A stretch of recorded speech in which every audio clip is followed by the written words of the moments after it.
All right, here with Muskegon Lumberjacks head coach Colton St. Clair. Colton, if you can open up with an opening statement. Yeah, I mean, for us, a lot of up and down the ice sheet there. I thought Sioux Falls played a very competitive game, and they won a couple more 50-50s, especially offensively. They skated well, and for us, I think our effort was a lot better. I still think we got to find a way to challenge some guys to be a little bit better and stay controlled under some pressure situations. But I know with the character with this group, we're far from over. Kind of talk to us about Carl Axelson. It's got to be a pretty hard thing to go through a weekend series, first two games of a playoff series, you only get one goal support. How do you help keep his mind at ease a little bit as the forwards up front try and work through the goal scoring issues? Oh, I mean, I think it's just having conversations with him. I mean, he's doing everything he can right now. So, I just want him to stay with his process and not change anything, and we'll help him out with as much as we can. Talking about those goal scoring issues, it's not necessarily a lack for effort. You guys had 30 shots on goal tonight, but it's a red hot goalie across the way. Nothing you guys aren't used to from previous series. What's the solution to finding a way past him and into the back of the net? I think part of it's a bit of a mindset. He was seeing the puck well. He was moving well laterally, and he was fighting through quite a bit of screens and, did a great job. So for us, we got to find a way to create some secondary offense, maybe find some sticks down low, get some movement laterally. But at the end of the day, I really do think it's a mindset, a lot of it, of having that when the puck's on your stick in a grade A area, that you're going to bury it. And then finally, last one for me. How important is it, a turnout next week, a packed house? You guys just had two big crowds here in Sioux Falls, a loud, hostile environment. Clearly, it helped with the home ice advantage. How big is it to get that from the Muskegon faithful next week at home? It's going to be everything. It takes a village. Our guys, it's been a long playoffs, and we're going to need all the energy we can get, and our crowd brings that, and our guys talk about it all the time. So, having, our fans have our back means everything. So we're really looking forward to it.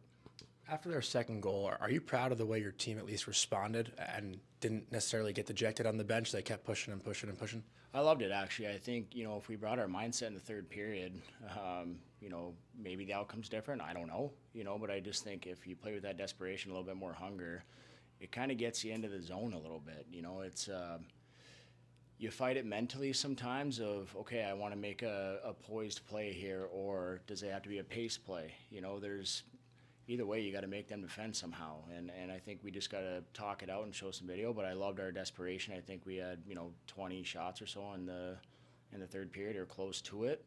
Granted, we had goalie pulled and all that, but I think that if we just have that mindset, we'll have a lot more opportunities offensively. Obviously, the lack of scoring tonight will be the story, but when it comes to the quality chances your team's getting, do you think at this point now they're overthinking it maybe when they get an open look just because Felbergs is making all the saves? I think so. You look at guys that have consistently scored or at least produced for us. Maybe obviously they haven't the last couple games. And when guys go through that, they start gripping their sticks a little bit tighter. And now you're in a more pressure situation with your backs against the wall.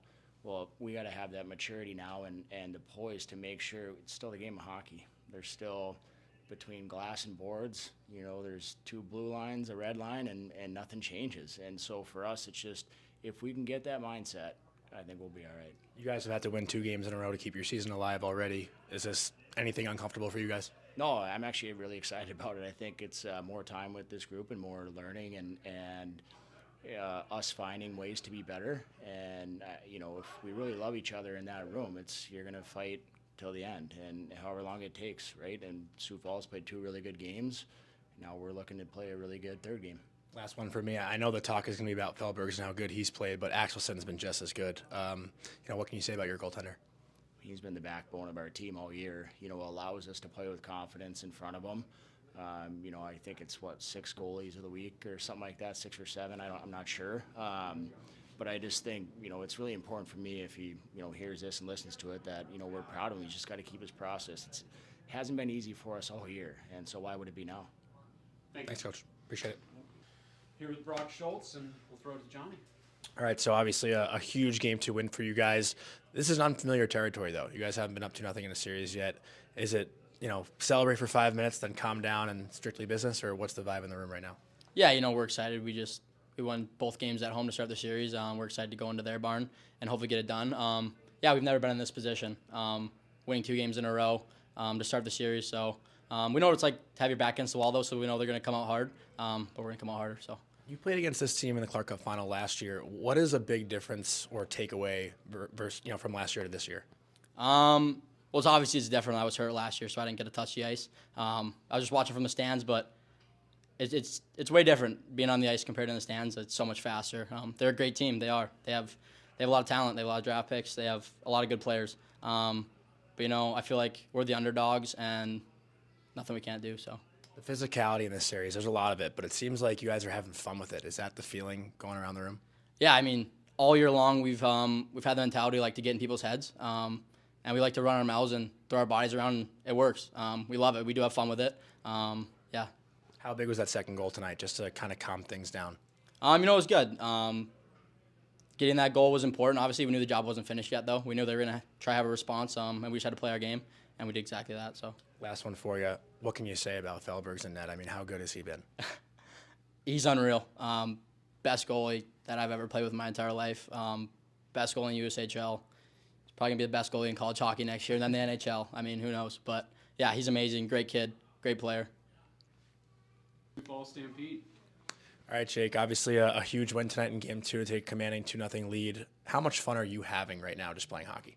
I mean, it's amazing. Going to war with all the guys I love every day. Like, we built up 9 months doing this, so one more game and it's over, but love these guys so much. Wouldn't want to do it with anyone else. You're a young guy in this league, but you're playing like you have a ton of experience. Is that just something about your natural ability, or is that what you've kind of learned and grown throughout the year? I think coming into this league, like, young, like, got to grow into it a lot, like older guys, physical guys, but obviously, like, my natural ability, like skating the puck and use my smarts is obviously a key for me, so that's huge for me. Who's an NHL player that you like to watch? Just the way you skate, the way you play. I'm curious who you kind of model your game after. I mean, obviously a lot of guys would say Cal McCarr, but, like, that's the guy for me. Like, obviously he went to UMass, that's where I'm committed, so, like, that's a guy I focus on and watch. Obviously he's the best in the NHL, but, yeah, that's huge for me, so I watch him. I know the power play has been a bit of a struggle so far in these first 2 games. What do you think is not clicking right now? I don't know. I mean, Muskegon does have a good penalty kill, so it's hard for us to set up. They pressure us hard, but I think execution's a big thing about it. Yeah, like, if you execute, get your chances, like, you got to bury it, but right now, like, we're not getting our chances, so we just got to play through it and keep our intensity high. I know there's a couple guys on the other side that you played World Junior A Challenge with. Has it been friendly out there at all, or are you chirping everybody? Yeah, I mean, me and Sanderson were going out at the red line. Game 1 yesterday, we were just, like, chirping each other back and forth. But, I mean, it's war out there. Like, they got a different jersey on, so, I mean, I'm no friends out there right now. But after the game, like, I'll say what's up. So, yeah. All right. Thanks, Jake. Thank you. Appreciate it. Appreciate your time. Thanks, man. Great Thank game. All right. Lawrence Feldbergs of the Sioux Falls Stampede, and we'll throw it to John. All right, people in the streets are starting to call you the Latvian legend. How do you feel about that nickname? Latvian legend, that sounds good, but, job's not done, so we still have to play a couple games. So, yeah. So that last flurry in the final 2 minutes where they're peppering you with shots, I know it's a 3-0 game at that point, and it's probably a high-stress situation, but are you having so much fun in that moment? Yeah, sometimes feels like pressure is, there's that it's good that we have pressure, but at the same time, too much pressure can, like, break. So at the same time, yeah, I'm having fun in the net, like, every day. In a game, like, from start to end, so I'm just enjoying time being out there with the family. The guys in front of you are doing such a good job at blocking shots. How much easier is that making your job right now? Yeah, right now they are at the end, especially they are doing good job. There's some pucks that I don't see, so I can't say more thank you for them for blocking shots. So I'm really proud of them. All the family, we're playing it together as a one big family. So that's the way to success. How much fun are you having playing hockey right now? I can't even describe. It's this is the best time of the year, the playoffs. So I'm enjoying every minute, every second being on the ice with the family. So yeah. What are you gonna do tonight to wind down? Just gonna recover. It was a hard game. Just gonna do all the stuff that I need to do to be back next Friday playing game. All right, great job. Congrats. Thank you very much. Brian Carruthers, head coach of the Sioux Falls Stampede, who have a 2-0 lead in the Clark Cup final. If you lead off with an opening statement. Oh, it was a great performance by our goaltender. Starts in the crease, and then I think our team defense was excellent. A couple big penalty kills as well, and guys were blocking shots and getting in the lanes and making it hard for them to attack. And again, it starts in our net with Lenny. He's been our best player all year long. And we got some really good, production like Cooper Solar on the first goal, hard on the forecheck, and Tobias Ullman, scores the goal. But he was really good yesterday, just hasn't scored, and then finally found a way to score. And yeah, from there, I think from the first goal on, then I thought we really grabbed momentum. I thought our start was slow, but we found a way to just keep getting better like we did yesterday, and excited to have a 2-0 lead. I was joking with Jake Prunty before that I couldn't believe he passed up that shot in the slot to make the pass for your second goal, but it seems like that's a play that you probably encourage. He's such a good passer and playmaker.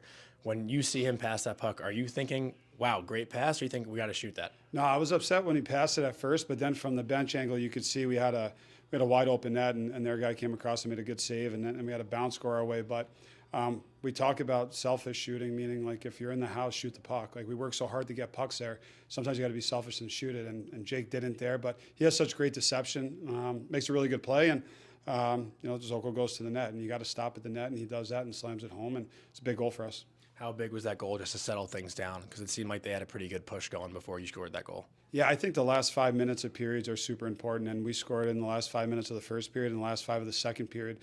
So that's momentum you take into the locker room. And both goals, I think, came at crucial times and when we really needed them. And I agree, they did push. I mean, they certainly came ready to play out of the gate as well. And we matched their intensity, and then I thought we got stronger as it went on. You're getting shot blocking from everyone throughout the lineup. What can you say about that? Even with how good Felbergs has been, the guys in front of him are selling out. Well, it's our team, right? I mean, we talk about them passing pucks on empty netters like they did again tonight, but they love each other, and they'll sell out for each other, whatever it takes. And this group is like none I've ever been around. I know every coach says that, but I haven't been around a group that loves each other like this group and is willing to do anything for the guy next to him. And that's hard to do in this sport. Sometimes you get half the team, sometimes you get close to a whole team, but this group's special, and I'm glad they got the 2 results they deserved. You've preached underdog mentality with this group all year. You're up 2-0 in the final with 1 win left to clinch the cup. How do you keep the underdog mentality? Well, we're the underdog. I mean, their roster is loaded. They're very good. These games are very tight, and it's not going to be easy. But they're the defending champions. They're at home. That's a hard feat, and our guys are going to have to come ready to play, and we're going to have to clean some things up. But the underdog thing is just their whole careers. You look up and down our lineup. It's a lot of guys that have blemishes, whether they were cut in this league or traded in this league. We don't have a lot of the 1%ers, as they say. So for us, it's just that underdog mentality, not just this season, but basically their whole careers leading up to this moment. And we'll take that approach into Muskegon and look to win a cup and bring it back to Sioux Falls. Have you learned anything new about your team in this first 2 games of the series than you did maybe in the last round before? That's a great question, but no. I mean, this group's been like this for a really long time. They have. We've got some guys in trades and stuff like that, and they welcomed it in quickly, but the culture has been permanent, and the way they treat each other and the way they go about their daily business, nothing's changed. And I think that's why we're having success, whether we were back against the wall for 4 games or game 1 or whatever it was. This group is just the same all the way through, and nothing surprises me with them. They certainly don't make anything easy, but they love each other and they find ways to win. Thanks, Coach.